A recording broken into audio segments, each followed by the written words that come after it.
Welcome back to the American Dream. We are exploring your local market in Salt Lake City. With me, I have one of the top 1% agents in the nation, JHunter with Century 21.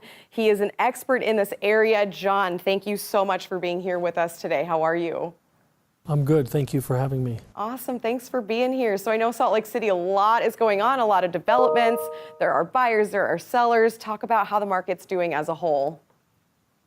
As a whole, the market's a good market. 2017 started off like a rocket, and the first half of the year was solid. The second half of the year slowed down a little bit. We had a little bit more manageable days on market. Days on market increased, which makes it more manageable for home buyers to find a home. And that's bled into the first half of this year, or will bleed in probably to the first half of 2018. You'll see, home inventories rising, which creates a better market for a buyer.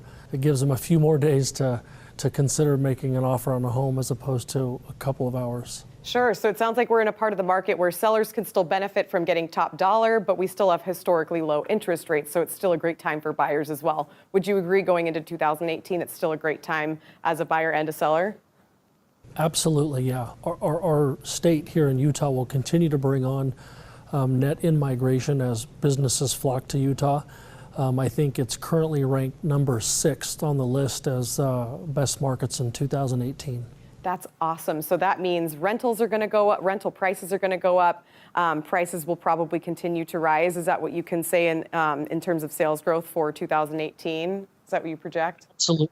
Yeah, absolutely. As long as our supply and demand continue to stay at an inverse like they are, we're going to continue to see high rents, or higher for Utah at least, higher than we've had in the past. And we're going to continue to see good, strong, solid sell prices for homes. So it'll be good for home sellers, like you said, but at the same time, it'll create an environment where a home buyer has a little bit of manageable time to think about it and act upon it.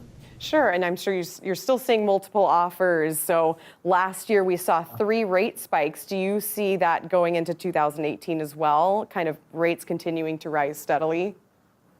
I think at the beginning of 2018, we're going to see rates maybe stay where they're at.